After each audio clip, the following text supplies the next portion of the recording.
This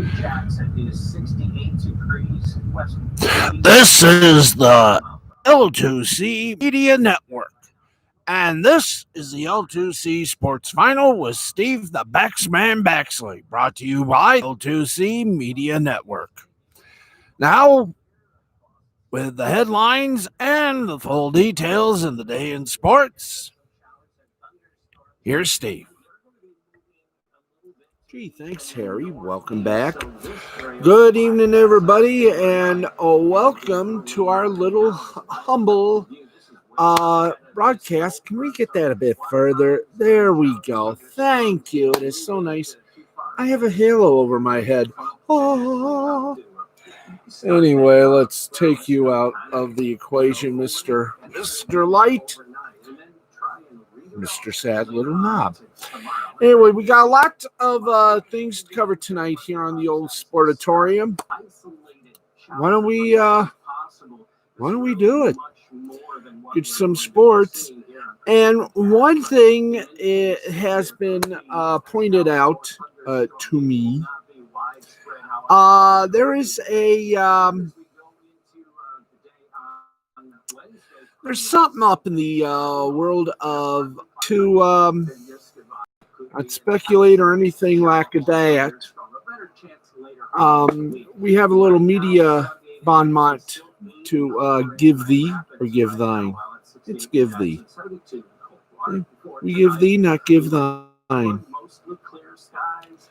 But it's very interesting to find out just what indeed is going on in the world of sports radio.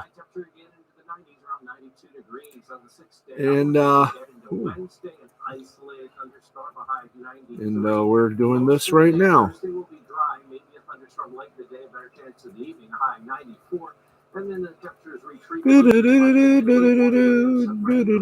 And I misspell Stoof. I misspell Stoof, you know. There you go. Bada boom, bada boom, bada boom, boom, boom, boom. Now, we have a lot of sports for you on Monday, including Mahomes, my God. What a deal did this guy make? Kansas City, here you come again. We'll explain all that, plus get you updated on a lot of things, a lot of things. But let's see.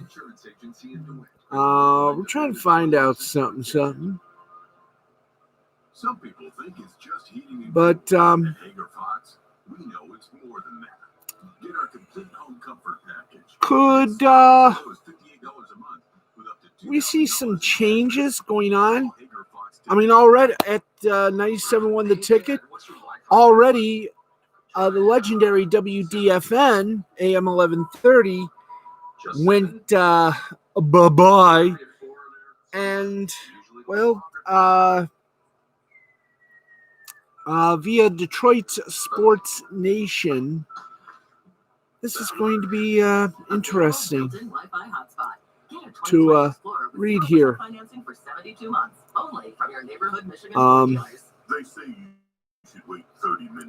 She's going to. This somewhere is not. I mean, come on, guys. There's supposed to be something going on down here, isn't it? Isn't it?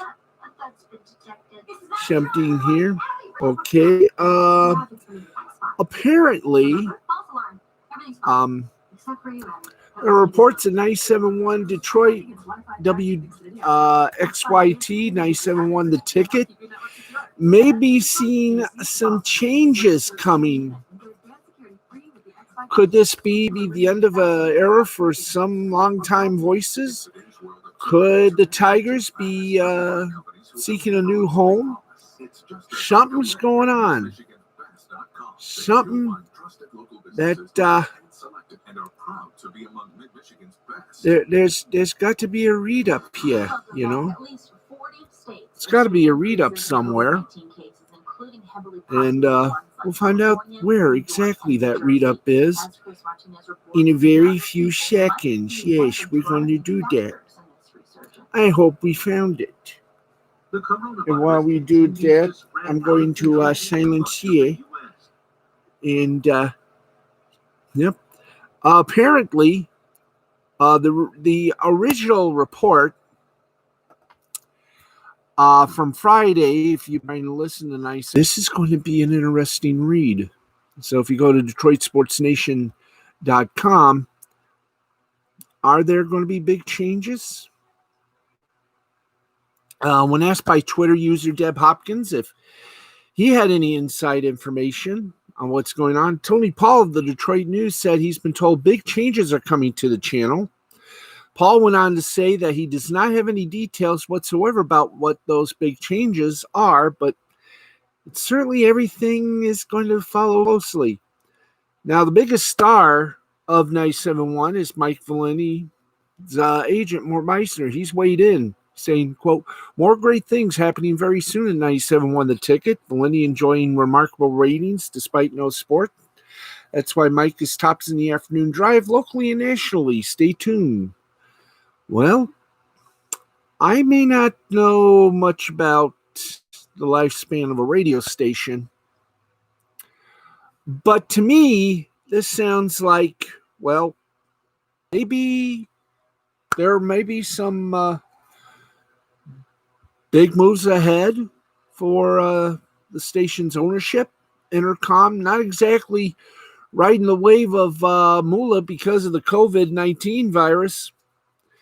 But there is one thing you can be certain of. We will continue to follow this little story, but we add this to it. As you know, when Intercom bought CBS Radio from CBS Corporation, they had a little deal that Intercom can use. I mean, one of the things that they had purchased, not only CBS Radio Network, but the CBS Sports Radio name and the ident of the famed CBSI. Well, that license runs out in full this year. Last year, they had to drop the eyeball logo, and there was just CBS Sports Radio. Now, that moniker is going to be waving bye-bye. There are reports that Intercom is going to change the name to Radio.com Sports. So I have to find out if that's true. Or are they going to be shutting down CBS Sports Radio? Very interesting, not only on a national but a local basis, because as we all know, AM 1270 is also a 24-hour sports radio network called, of course, CBS Sports now, presently, CBS Sports Radio Detroit. So everybody's talking about it. Now we are. We'll stay tuned. Are they about to lose the Tigers? Maybe the Red Wings will be going away? We'll have to find out in the days and weeks to come. This is going to be interesting. Okay, now that we've been teased and I have shared that little bit of the bon mot from friends at Detroit Sports Nation and the Michigan Radio and TV Buzz Board. Leave us now go to our the reason why we're here. That is to bring you a little bit of sport. And yes, friends, baseball is officially back. That's right. We got it back. We'll talk about everything and anything. That's right. Baseball's back. That is indeed correct.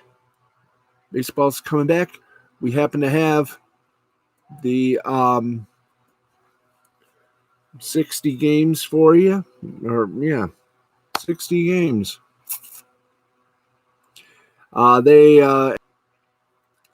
Here's the thing. Indeed. Go for it. Thursday, July 23rd, will be opening night. That's when the Yankees will take on Washington Nationals. San Francisco Giants will take on the LA Dodgers. Friday, July 24th, that's opening day. You got the Braves and the Mets. Tigers at the Reds. Toronto Blue Jays at Tampa Bay Rays. Royals at the Cleveland team. Baltimore Orioles at Boston Red Sox. Colorado Rockies at Texas Rangers. Minnesota Twins at Chicago White Sox. Pittsburgh Pirates, St. Louis Cardinals. Seattle Mariners at the Houston Astros. Arizona Diamondbacks at San Diego Padres. San Francisco at LA. That's the Dodgers. The California Angels taking on the Oakland Athletics. Now, teams will play regional schedules in 2020. They'll face the other four teams in their division 10 times each, play 20 games against the interleague teams in their region. Example, NL East will face the AL East teams. 60-game regular season sprint set to finish on Sunday, September 27th. If you want the full 2020 MLB schedule, go to MLB.com. And, oh, man. MLB is still hope. Here are some of the takeaways. Opening day highlights: Yankees, Nationals, Dodgers, Giants, Braves. Opening day highlights: Rangers play their first game at the new Globe Life Field on Friday as they play host to the Rockies. And Madison Bumgarner will likely make his debut as a Diamondback after signing a 5-year, $85 million deal this winter. Cards, White Sox have been confirmed for the Field of Dreams game. MLB is still hoping to play that at the Field of Dreams ballpark this season. And on Monday, the Cardinals were officially announced as replacements for the Yankees in a matchup against Chicago White Sox. As part of the league's remade schedule, teams will be limited to only playing in their division rivals and geographical counterparts. So the Cardinals will face the White Sox in the August 13th game in Dyersville, Iowa. The ballpark is being constructed at the Field of Dreams movie set. It was meant to hold up to 8,000 fans. They are continuing construction. It's likely the game will be forced to be held without any fans in attendance. It'll be the first Major League Baseball game ever to be played in Iowa. Now, who's got the easiest and who's got the hardest strength of schedule? Well, here we go. The based on last year's opponent winning percentages, the easiest strength of schedule, the Twins at 0.449 percentage, Indians 4.51. No, not 4.51, 0.451. Cardinals, 0.475. White Sox, 0.477. Dodgers, 0.482, as are the Rays. Now, the hardest strength of schedule. Marlins, 0.534, as are the Angels. Orioles, 0.532. Mariners, 0.531. Rockets, the red glare shows, 523. And the Rangers at 0.518. Yankees should have an easy finish. Other than that, it's going to be rather typical unless the Tigers do something. Now, a few other noteworthy highlights for the 60-game slate. Major League Baseball will honor the 100th anniversary of the founding of the Negro Leagues on August 16th. Jackie Robinson Day, which normally takes place each April 15th, will be celebrated throughout the league on August 28th. That is the anniversary of the March on Washington in 1963, as well as the date in 45 when Branch Rickey met Jackie Robinson to discuss his future in the big leagues. September 9th, it'll be Roberto Clemente Day. And the final day of the 2020 regular season is set for Sunday, September 27th. All games will begin at 3 p.m. Eastern Time to close out the season. So there you go. Should be fun to find out who the Tigers will play and if their schedule is surprising. We'll tell you all that when we talk to you tomorrow. We got into such a mess. Now, we were talking. I love this. When you win a Super Bowl, well, if you're Patrick Mahomes, that award was, my God, Mahomes. he and the Chiefs agreed on a 10-year contract extension worth up to $503 million. That's right. Patrick Mahomes, a year removed from his first league MVP award in just 4 months after leading the Chiefs to victory in the Super Bowl 54, is about to cash in on his early success. I bring you the first player in history to win league and Super Bowl MVP honors before his 25th birthday. Has, according to ESPN's Adam, is the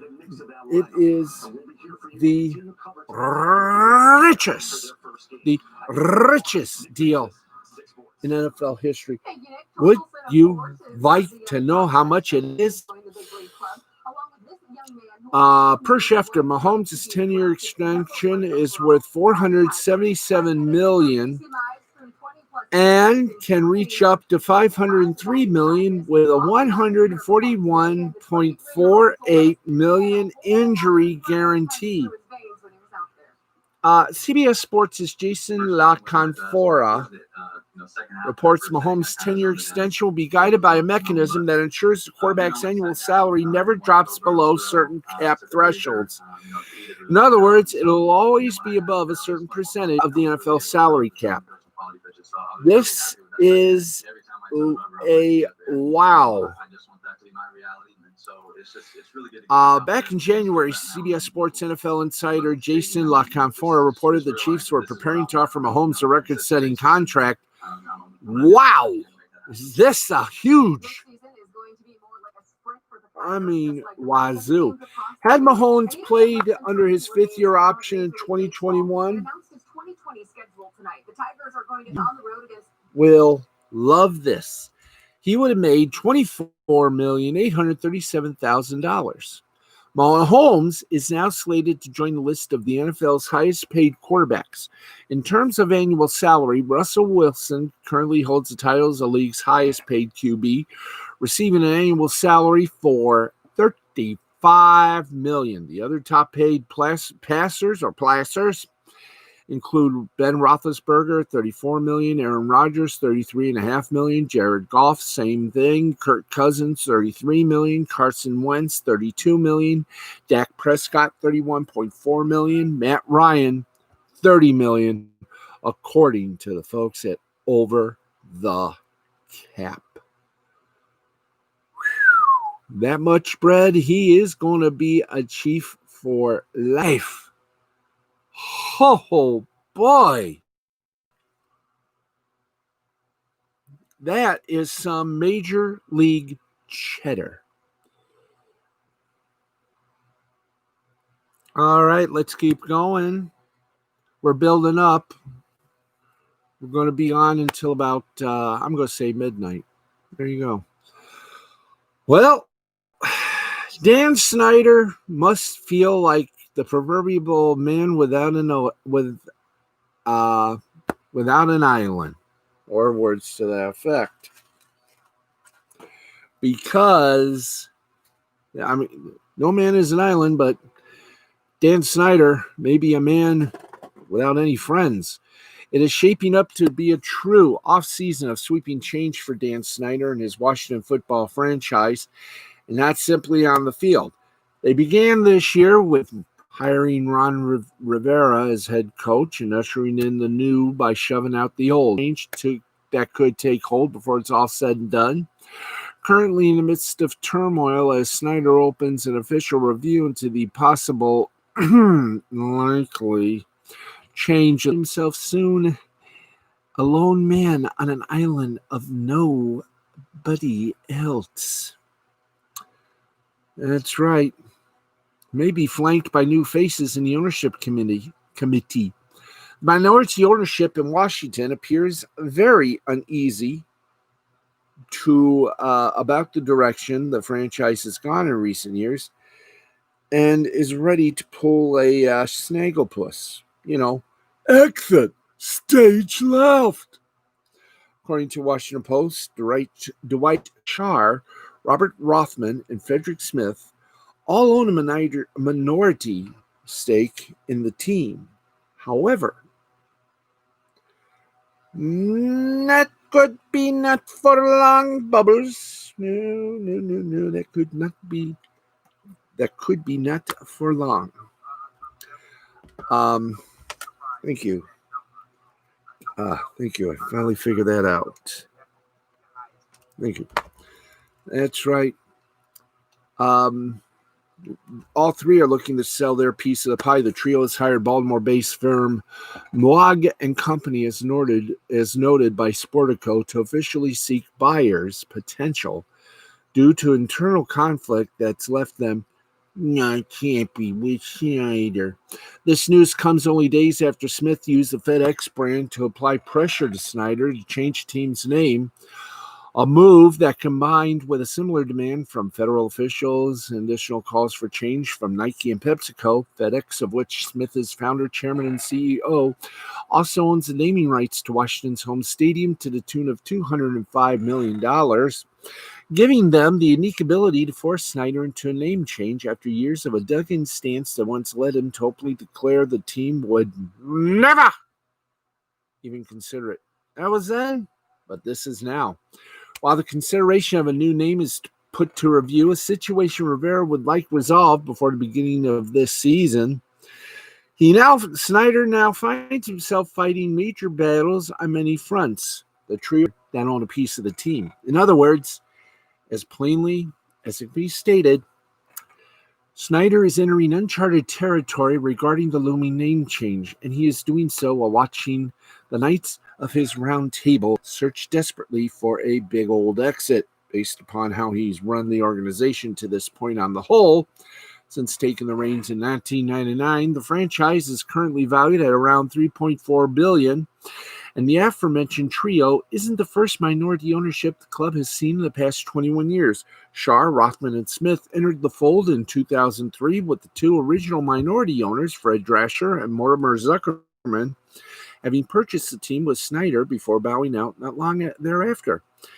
And now Snyder may find himself looking for a new band of business brethren for a second time in his nearly in many decades, should the minority owners find that look. Indeed, he might be needing it. More sports for you in a moment. Right now, let's tell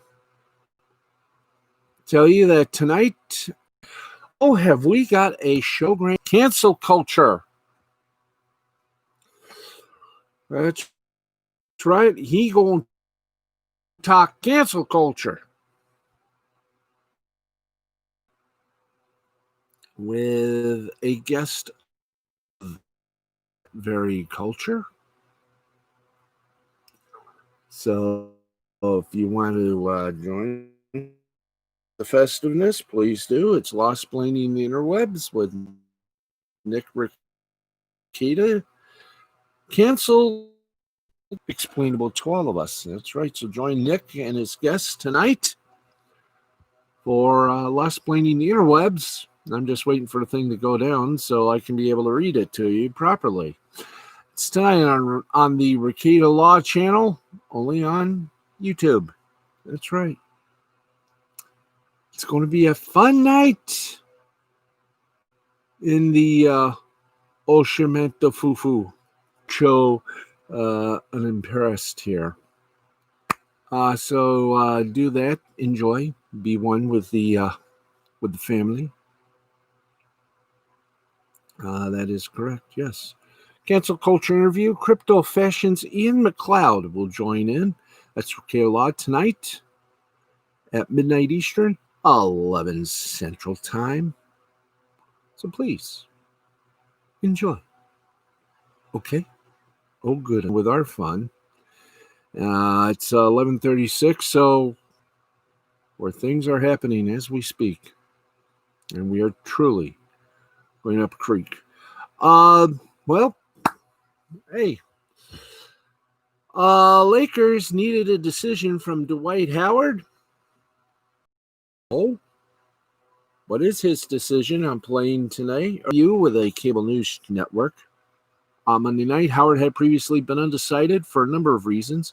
He was one of many players alongside Kyrie Irving and Avery Bradley who felt uncomfortable with the idea of playing basketball while protests against police brutality were ongoing, thinking that providing fans with a distraction would take momentum away from a social justice reform.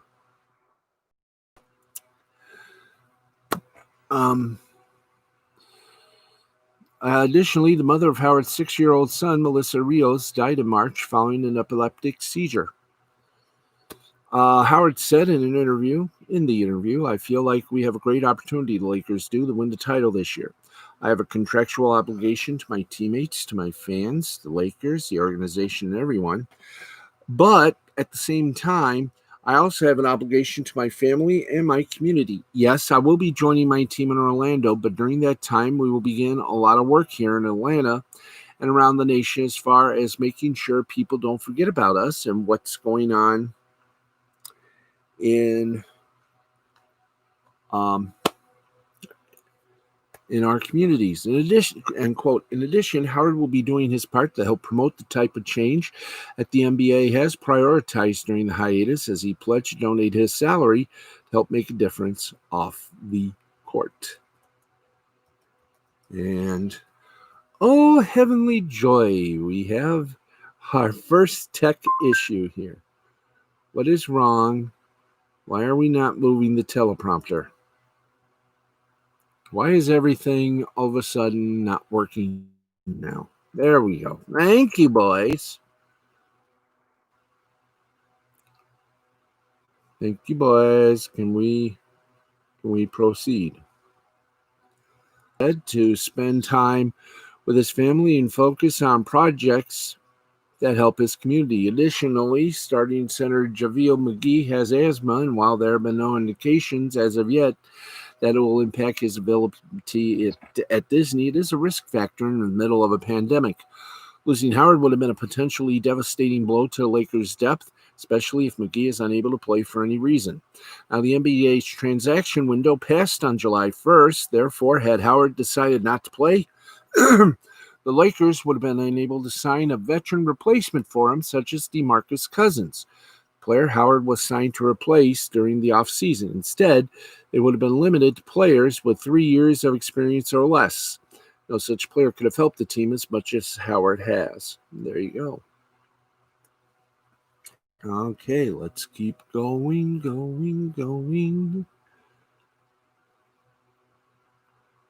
And hey, 30 minutes up, 15 to go.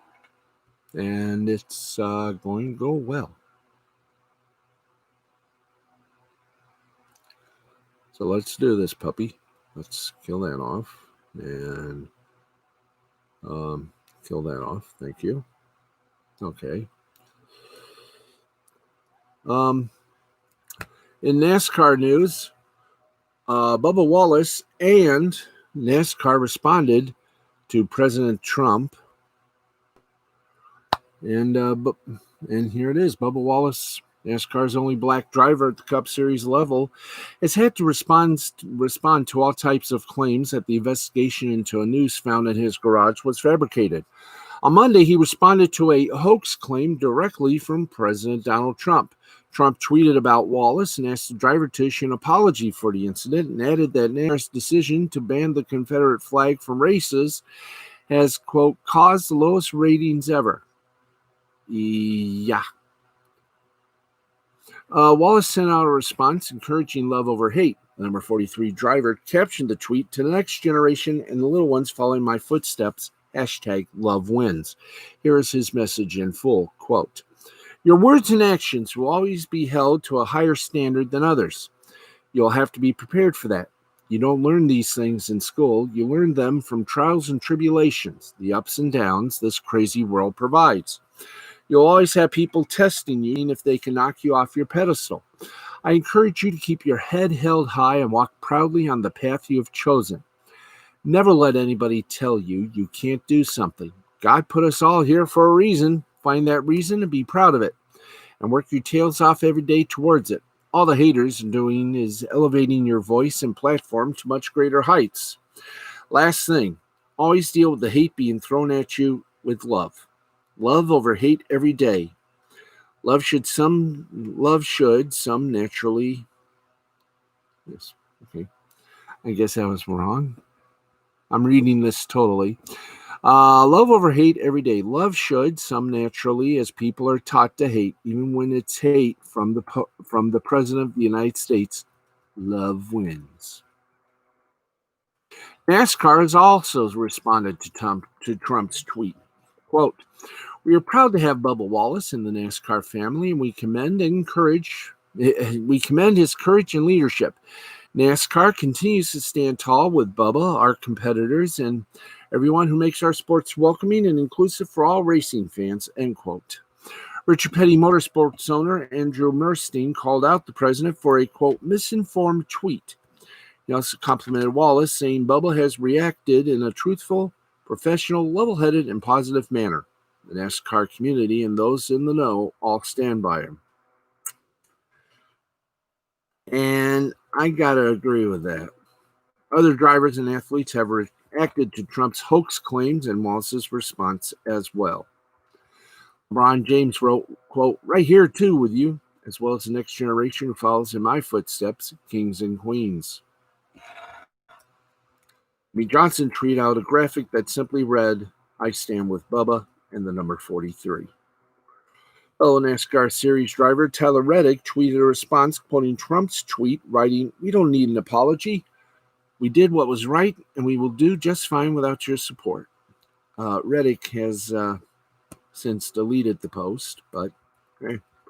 Since NASCAR's return on May 17th, Fox's NASCAR ratings are up 8%, and NBC's ratings for the Indianapolis race was up 46% from last year's event at Indy, according to information provided by NASCAR and the Nielsen Ratings Group. Now, NASCAR has been outspoken about racial justice and inequality in the sport and in the country. In early June, the Confederate flag was banned from all events after Wallace called on NASCAR to remove them. Following the Noose investigation, Wallace, who was not the one who spotted or reported the rope, said he was grateful no message of hate was committed and was thankful that his fellow drivers rallied around him and around the movement he was bringing attention to. We stand with Bubba as well as race fans and as human beings. And to Mr. President, maybe you should stop tweeting and start thinking before you tweet.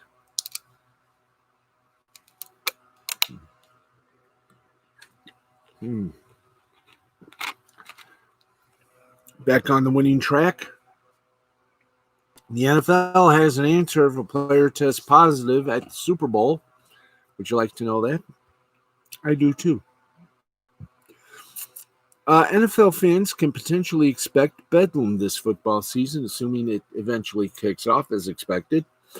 As it stands, the league is still pushing forward with an expectation the regular season will begin on time in September, but has been forced by the ongoing COVID-19 pandemic to shave the preseason down to only 2 games, while the Players Association is unanimously pushing to do away with games in August altogether and allow for players to have the right to opt out in 2020.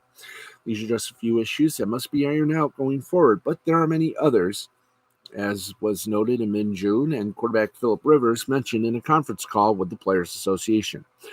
Rivers, at 38, is readying to suit up in his first year as quarterback of the Indianapolis Colts, but already has eyes on Super Bowl double nickel, along with what impact the novel coronavirus might have on it. The 8-time Pro Bowler posed the question of what would happen if a player tests positive for COVID-19 just ahead of the big game, but is asymptomatic.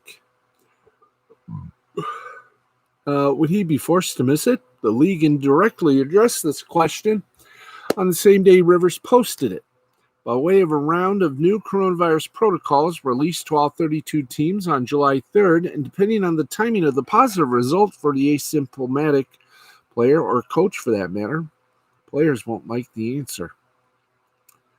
And It's a big moja.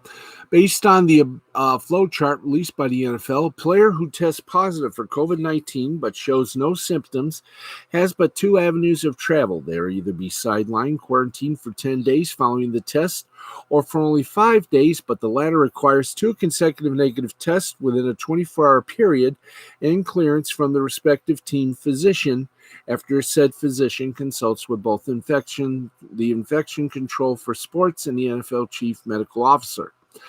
This obviously leans much more toward the answer to Rivers' question being a yes than a maybe, and to those who test positive and show symptoms, they are virtually guaranteed to miss the Super Bowl. Hence, the aforementioned potential bedlam, the level of competitive disadvantage being directly tied to who or whom the infected might be. Now, for context, All-Pro running back Ezekiel Elliott recently tested positive for COVID-19. Had it occurred in the playoffs, the Dallas Cowboys losing two-time rushing champ during the postseason, it's not the equivalent of their opponent potentially losing a fourth-string safety, and neither matched a possible loss of a team's franchise QB with a Lombardi trophy on the line. The number of possible scenarios such as this in which coronavirus can shift the tectonic plates beneath the NFL is dizzying, but very much a risk the league will be faced with if there is to be a 2020 season. Establishing a level playing field during the pandemic is already a tall task, but maintaining it is quite possibly virtually impossible. Okay, it's 11:49 p.m. Eastern, and we got more for you. Yeah, we do. Yep, we do for you. We do it all here, kids. And here we go. The NHL and its players' union have set August 1st as a restart date, and they have agreed to a 4-year CBA extension. That's right. As well as protocols for phases 3 and 4 of the league's return to play plan. The league announced the news on Monday and outlined specific target dates for the return to play phases. The 24 teams participating in the expanded playoff format will begin formal training camp, that's phase 3, on July 13th.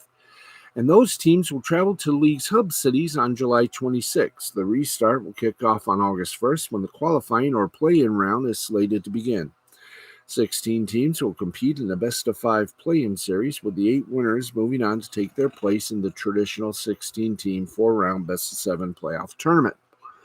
The league hasn't officially announced the hub cities as of yet. It's believed the Eastern Conference will play in Toronto, while the West will play in Edmonton. Conference finals, since the Cup finals, will be held in Edmonton. Now, in the league's official release, it's noted that the CBA extension and return to play protocols have not officially been ratified just yet. The league's board of governors and the Players Association are expected to vote on the agreements over the coming days. Now, according to ESPN, the return to play agreement includes safety protocols, including coronavirus testing practices and bubble guidelines and restrictions.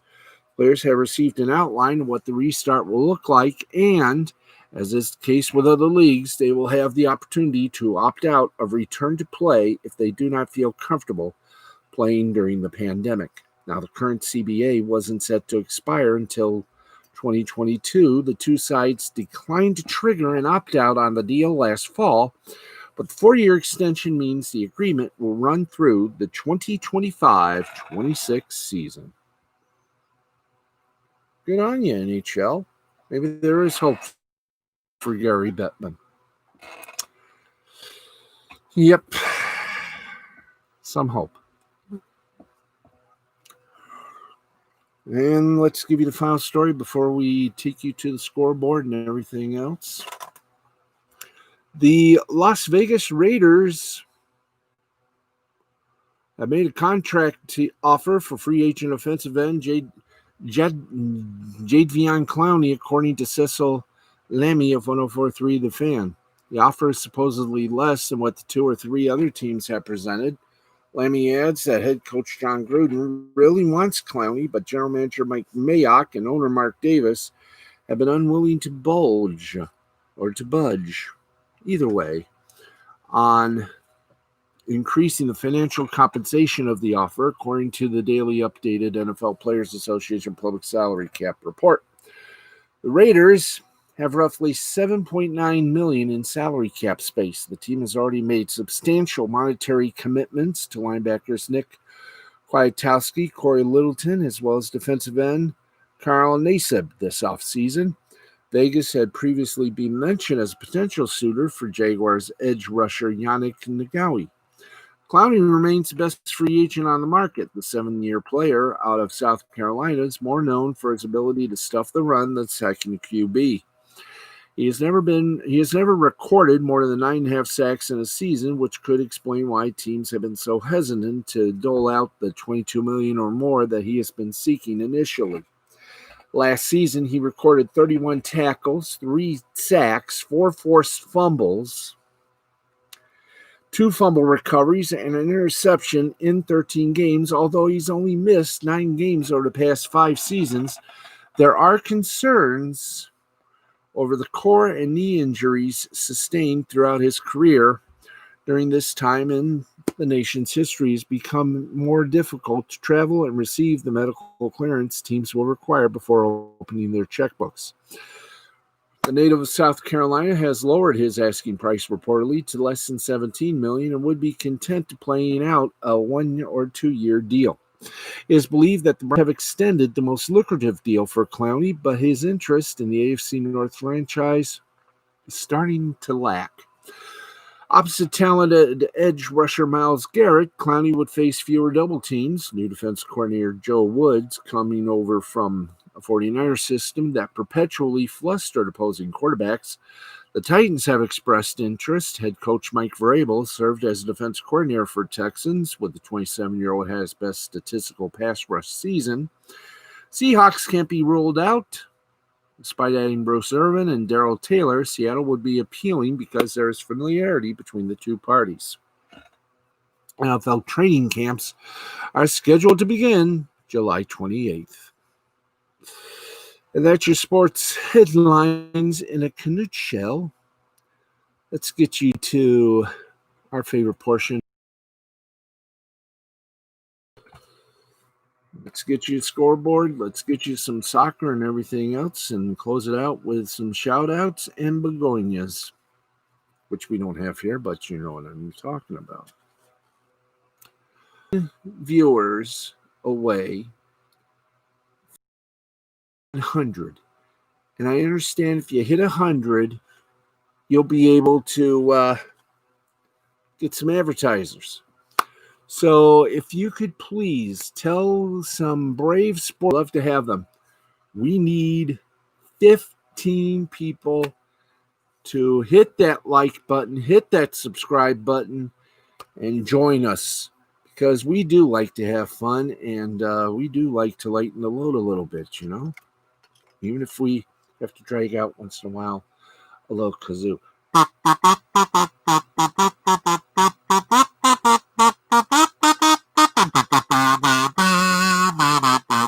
Anyway, you get the idea. So please, come on. We need 15 people to subscribe, to like, and we should be able to get a sponsor or two. But right now, let's give you some soccer scores. In the Premier League, Tottenham over Everton 1-0. In the German Bundesliga regulation playoffs, it was Heidenheim and Werder Bremen tied at 2. La Liga Española Levante and Real Sociedad tied at 1. Seville over Eibar 1-0. Armenia Premier League Championship Group, Noah blanked the Shrak Gurmuri team 4-0, and Ararat Armenia and Ararat Yerevan 1-0. Ararat Armenia wins. In Belarus, the Vizhaya Liga reserves, it was Dino Minsk over Ruk Brest 5-2. And in Poland, the regulation group of the Ekstra Klasa was Wisła Płock defeating Górnik 1-0. In baseball, the Hiroshima Carp and Hanshin Tigers game were postponed due to some weird weather. Nicaragua CNBS playoffs. It was Dantos over Sergova 9-3. And in the eighth inning, the Chinadega Tigres are beating Costa Caribe 5-1. That's a good one, isn't it? Yeah, that's good. That's pretty good. Okay, so that concludes that. Let's get you some shout outs and then we gone. Adios.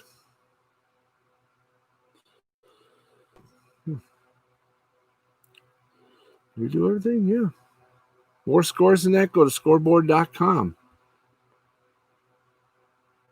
Bing. Okay, let us proceed where no show would ever proceed to, and that is our shout outs. Let's start first by saying hi to Brenda Gaminsky, hi to January J. Keaton.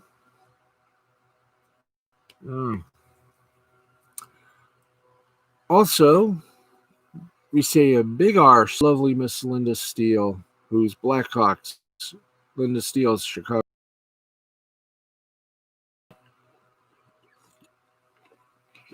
Hello to the luckiest people. They are Amory Man, Jay the Brain Man, Angela Peterson, Christina Peterson, Crystal Hart, Ricky Pickrell, Michael Pickrell, Tony Pickrell, Yvonne Pickrell. We also say, not in a boastful way as well, January J. Keaton, Brenda Gaminsky, Stephen Michael Gaminsky, my uncle Mike Gaminsky.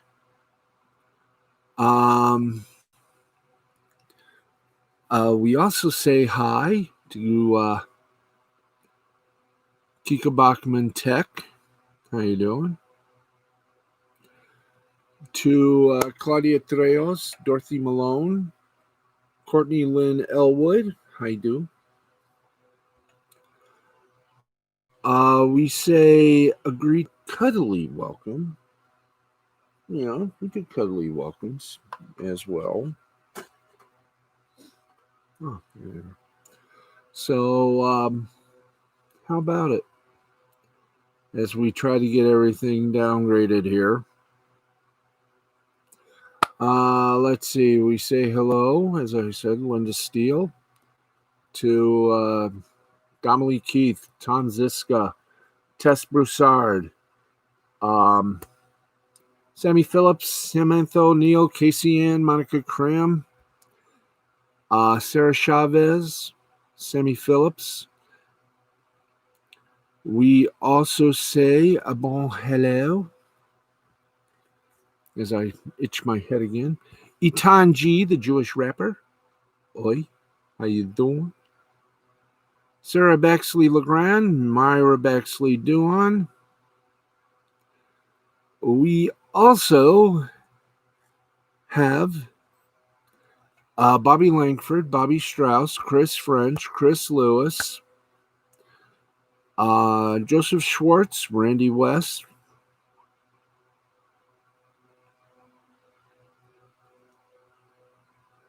and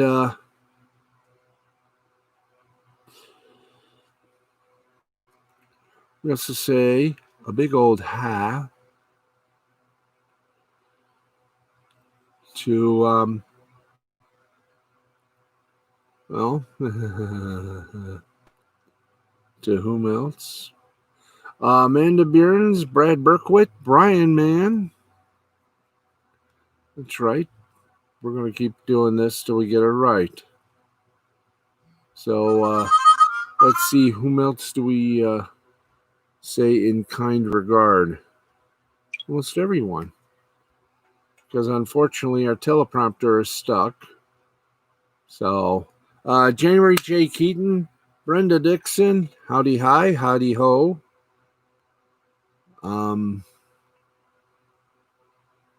Rich Fields, And Jeff Rollo, Marla Wiley, George Templeton, Blind Lemon, Dale Sankey, Mr.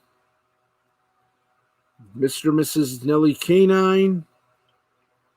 Whom else, people?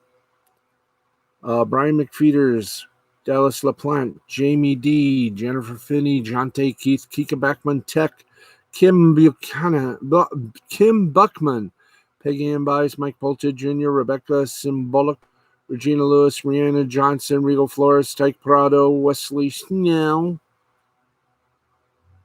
We also say hi to Morris Hayes, Frida Hayes, Amy Hayes, and Stacy Hayes. Yes. We also say hi to Emerald Morrow, to Francesca Amaker, and to Mariah Harrison, Bobby Langford, Mike Sparks. Whom else do we say, not in a shy way?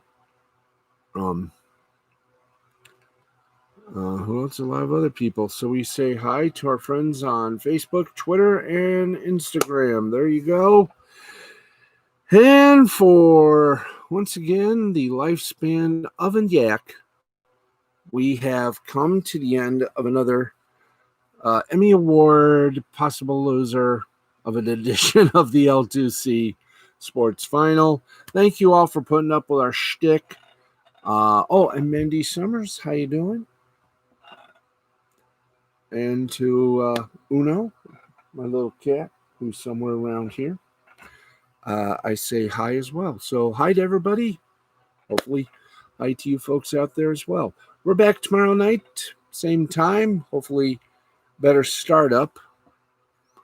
We'll try to get things going again at 11:10 p.m. in the East, 8:10 p.m. in the West.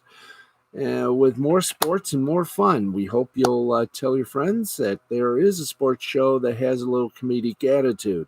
And it's right here. It's the L2C Sports Final here on YouTube, youtube.com/Lugnuts, Lugnuts, the number 6. Thanks, everybody, for watching. Until then, here's hoping your favorite sports teams always become winners. Good night, America, wherever and whomever ye shall be, or ye are. See you tomorrow night, everybody. It's Monday, and everything just, goes completely downhill. But it's like a roller coaster. You go downhill. Tuesday, you're uphill. We'll see you Tuesday, 11:10 p.m. Good night, everybody.